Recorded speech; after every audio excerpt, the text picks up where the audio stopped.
Assalamualaikum warahmatullahi wabarakatuh. Saya Nila Febrianti dari Prodi PG PAUD Universitas Pancasakti Bekasi. Kali ini saya akan membacakan beberapa soal dan beserta jawaban dari mata kuliah Pendidikan Agama Islam. Poin pertama mengenai ma'rifatullah. 1. Ma'rifatullah didapatkan oleh ahli tasyawuf melalui yaitu pengetahuan batin. Ada beberapa pendapat ahli mengenai didapatkannya ma'rifat. Menurut ahli tasyawuf mengaku bahwa ma'rifat didapatkan melalui pengetahuan batinnya. Menurut ahli filsafat berpendapat bahwa ma'rifat dapat diperoleh dari pengetahuan akalnya. Menurut ahli tauhid, ma'rifat diperoleh dari keimanan dan ketauhidan yang murni kepada Allah. Menurut ahli akhlak, ma'rifatullah diperoleh dengan amal yang soleh. Menurut ahli syara, ma'rifat diperoleh dengan menjalankan syariat yang benar. Yang kedua, ada 3 pengetahuan tentang Tuhan: syahadat, logika, dan akal, perantara sanubari atau kolbu. Sebutkan pengetahuan yang lebih populer. Pengetahuan yang lebih populer yaitu syahadat. Karena syahadat adalah pilar pertama dari rukun Islam yang mengatakan kesaksian kepada ketuhanan dan kerasulan Nabi Muhammad. Yang ketiga, ma'rifatullah adalah dasar pertama dari pilar agama, yaitu rukun iman, karena iman berarti percaya. Yang keempat, sebutkan surah yang menjelaskan fungsi diutusnya Rasul untuk meningkatkan kualitas keilmuan, yaitu surat Al-Jumu'ah ayat 2, yang artinya dialah yang mengutus seorang Rasul kepada kaum yang buta huruf dari kalangan mereka sendiri, yang membacakan kepada mereka ayat-ayatnya, menyucikan jiwa mereka, dan mengajarkan kepada mereka kitab dan hikmah sunnah, meskipun sebelumnya mereka benar-benar dalam kesesatan yang nyata. Berikutnya, nomor 5, ma'rifatullah adalah Tuhan satu dengan perantara hati, sanubari, dan kolbu, merupakan pengetahuan dari pengetahuan sufi. Yang keenam, sebutkan ma'rifatullah menurut pengetahuan ulama, yaitu Tuhan satu menurut logika akal. Yang ketujuh, ma'rifatullah secara teoritis, artinya ma'rifatullah dapat dicapai dari berbagai bidang studi keilmuan. Yang kedelapan, sebutkan yang bukan salah satu ayat yang berkaitan dengan ma'rifatullah, diantaranya Al-An'am 6:12, An-Nahl 16:78, Al-A'raf 7:179, Al-Fatir 35:28, Al-Jumu'ah 2. Jawabannya yaitu Al-Jumu'ah, karena Al-Jumu'ah menerangkan tentang ilmu pengetahuan dan diutusnya Rasul.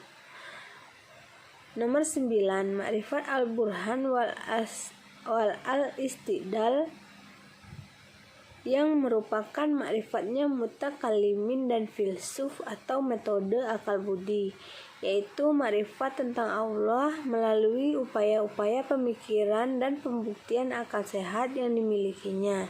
Golongan manakah yang memiliki pemahaman ma'rifat jenis ini?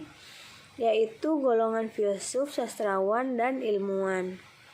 Yang ke-10, sebutkan yang bukan tokoh pemikir Islam yang membahas ma'rifatullah, diantaranya Al-Ghazali, Al-Husain Al-Mansur, Zul Al-Nun, Rumi, Hambali, yaitu Hambali. Poin yang kedua, mengenai urgensi dan ciri-ciri ma'rifatullah. 1. Sebutkan 5 periode yang akan dilewati umat manusia hingga hari kiamat. Jawabannya yaitu periode kenabian, periode kekhalifahan yang tegak di atas nilai-nilai kenabian, periode mulkan adan atau penguasa yang menggigit, periode mulkan jabarian, penguasa yang menindas, periode kekhalifahan di mana umat manusia akan kembali pada masa kejayaan yang tegak di atas nilai-nilai kenabian. Yang kedua, sebutkan balasan apa saja yang dijanjikan Allah untuk keimanan dan ketakwaan seseorang. 1. Al-Khalifah, menjadi penguasa di muka bumi. 2. Tamkinuddin, ditegakkannya agama Islam di muka bumi. 3. Al-Amnu, rasa aman dan tentram. 4. Al-Barokat, keberkahan yang melimpah. 5. Al-Hayatun Thayyibah, kehidupan yang baik. 6. Al-Jannah, yaitu surga. Soal nomor 3. Sebutkan dan jelaskan surah apa saja dalam Al-Quran yang menjelaskan janji Allah SWT tentang surga. Jawabnya yaitu Al-Kahfi 107, 108 dan Luqman ayat 8 dan 9. Menurut Al-Kahfi, sesungguhnya orang-orang yang beriman dan mengerjakan amal salih, bagi mereka surga Firdauslah tempatnya, mereka kekal di dalamnya dan tak hendak berpindah darinya. Menurut surat Luqman 8 dan 9, sesungguhnya orang yang beriman dan mengerjakan amal salih, untuk mereka itulah surga Naim, mereka kekal di dalamnya. Itulah janji Allah yang sebenarnya. Dia Maha Perkasa lagi Maha Bijaksana. Soal yang keempat, sebutkan pengertian ma'rifatullah dalam Islam, yaitu mengenal Allah SWT, baik sifatnya, zatnya, sifatnya maupun asmanya. Maknanya yaitu pengenalan terhadap jalan yang mengantarkan manusia dekat dengan Allah, mengenalkan rintangan dan gangguan yang ada dalam perjalanan mendekatkan diri kepada Allah. Yang kelima, dalam masa kekhalifahan terdapat 4 periode. Sebutkan dan tuliskan tahunnya, yaitu kekhalifahan Rasyidin 632 sampai 661 Masehi, kekhalifahan Umayyah 661 sampai 750 Masehi, kekhalifahan Abbasiyah 750 sampai 1258 dan 1261 sampai 1517 Masehi, kekhalifahan Utsmaniyah tahun 1517 sampai 1924 Masehi.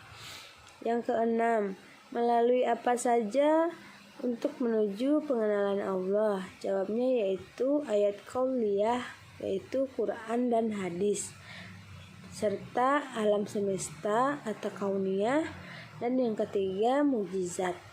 7. Sebutkan hadis tentang keberadaan Allah yang terdapat dalam ayat-ayat qauliyah. Jawabannya sesungguhnya Aku ini adalah Allah, tidak ada ilah selain aku, maka mengabdilah kepadaku dan dirikanlah sholat untuk mengingatku. Toha 14. Surat Toha ayat 14. Yang kedelapan, berikan contoh salah satu ciri ciptaan Allah yang kita yakini ada pada diri kita. Jawabannya yaitu sidik jari yang tidak akan sama dengan manusia manapun. Keistimewaan jari jemari manusia menunjukkan kebenaran firman Allah yang mengatakan segala sesuatu ada bekasnya. Allah tidak menyia-nyiakan bekas ini untuk dituntut di yaumul akhir nanti. Yang kesembilan, hal apa saja yang ditemui bila mencari Allah tidak melalui dasar petunjuk Islam? Jawabannya yaitu tidak percayanya ada Allah dan sesuatu yang gaib. Yang kedua, tidak akan mengenal Allah. Yang ketiga, tidak akan melihat Allah dengan surga yang diinginkan. Yang keempat, kesesatan. Yang kelima, kepercayaan kepada dewa, matahari selain Allah. Yang keenam, jenuh mencari namun tidak berhasil. Yang ke-10, apa yang menjadikan seseorang kafir? Jawabannya, tidak adanya iman dalam panca indera dan akal pikiran, sehingga menimbulkan sangka dan keraguan-raguan dan menjadikan mereka kafir. Poin yang ketiga, ma'rifatullah dalam pendidikan akhlak. 1. Ma'rifat merupakan anugerah dari Allah. Berikut merupakan pendapat dari Abdul Qadir Jailani. Yang kedua, menurut Haji Abdullah Ujong Rimba, ma'rifat dalam ilmu sufi dibagi atas 4 pilihan, mana yang bukan. Antara lain ilmu syariat, ilmu tarikat, ilmu hakikat, ilmu ma'rifat. Yang bukan yaitu ilmu hikayat. Nomor 3, memohon ampun atas segala dosa dan kesalahan disertai janji yang sungguh-sungguh tidak akan mengulangi perbuatan dosa tersebut, yang disertai dengan melakukan amal kebajikan disebut dengan taubat. Yang keempat, pengertian makom, yaitu tempat orang berdiri atau pangkal mulia. Yang kelima, taubat menurut Harun Nasution, tidak membawa kepada dosa lagi. Yang keenam, zuhud artinya tidak ingin sesuatu yang bersifat keduniawian. Yang ketujuh, dari metode integrasi ma'rifatullah, yang manakah metode yang harus dipertahankan di dunia pendidikan, yaitu metode keteladanan. Yang delapan, tujuan ma'rifatullah yaitu sebagai pengarah orientasi hidup muslim. Yang kesembilan, definisi ar-raja oleh Al-Quraish yaitu